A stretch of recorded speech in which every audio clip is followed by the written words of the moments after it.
Áno, presne takýto efekt sa môžete naučiť aj vy a je to celkom jednoduché, keď si to zoberete v celku. Dneska budeme robiť niečo takéto, alebo skôr aj takéto, teda nie takéto, takéto samozrejme. I vo farebnej škále si bereme základné farby, skoro základné, trošku poupravené v štýle 90 rokov, v štýle Andyho Warhola, presne tak. Ako základ potrebujeme obrázok, ktorý sem chceme pridať. Vy si vyberete svoj a svoj, no teda nie môj, ale niečiu osobu. Takto presunieme si to sem hore do tejto lišty. Počkáme si, pokiaľ nám načíta obrázok. Máme tu teda nový obrázok.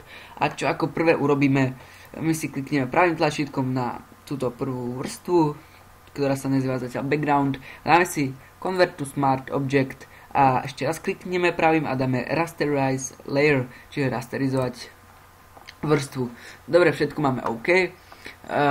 Prejdeme k samotnému efektu, dáme si layer. Keby sme nerasterizovali a nedali do smart objectu, no tak by sme nemali tu otvorené tieto tu možnosti. Dáme si new adjustment layer a dáme si brightness a kontrast. OK. Dáme si kontrast čo najvyšší, aby boli tam kontrasty. Trošku menej si dáme brightness, tak na 20, možno 25, ale 30 by mohlo byť. Takto. 30, presne tak. Dáme si znovu layer.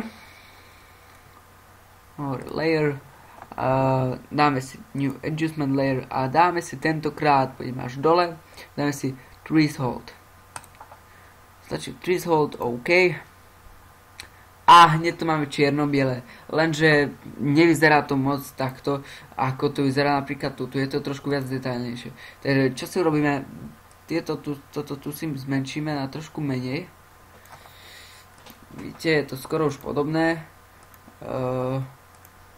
Môžeme ešte trošku menej. Takto je to perfektné. Vidíte, je to skoro tak isté a už sa nám skoro vyplnil ten efekt, len hlavná je tam tá farba. Dáme si lasso, to je také prvé, je to prvý predmet, ktorý je tretí z dola a ako prvý si z týchto troch možností vybereme, alebo stlačíte iba L-ko. Teraz si zakružkujeme, čo chceme dať preč, stlačíme Shift a to nám umožní, aby sme mohli kružkovať ďalej.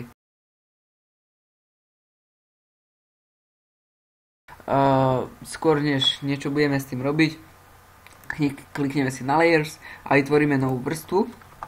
A tentokrát stlačíme pravým tlačidlom na tie vybraté položky. Pôjdeme dole, stlačíme Fill. Dáme si Black, Normal, 100%.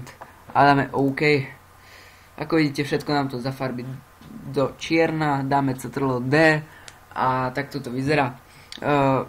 Samozrejme, zostali tu nejaké detaily, takže tieto vybereme.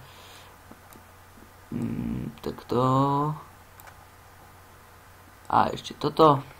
No, Shift som zabudol tentokrát stlačiť. Trošku nešikovný som. Nevadí. Takto.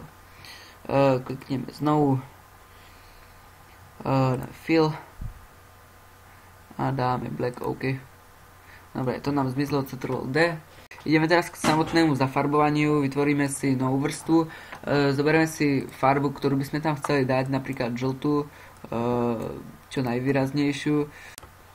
Jak sme tu mali normálno, tak dáme ešte raz, tu sme mali normál predtým, dáme si to na multiply. Ak to máme na multiply, no tak môžeme sa pustiť do samotnej veci, zoberieme si štetec, zhruba tých 50 pixelov a takýto, čo zaplníme všetko a zafarbíme si túto ruku. Zoberieme novú vrstvu.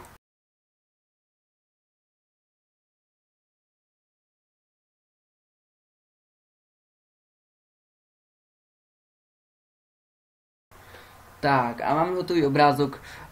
Toto je vlastne úplne všetko, je to celá technika, nič zložité. Podľa môjho názoru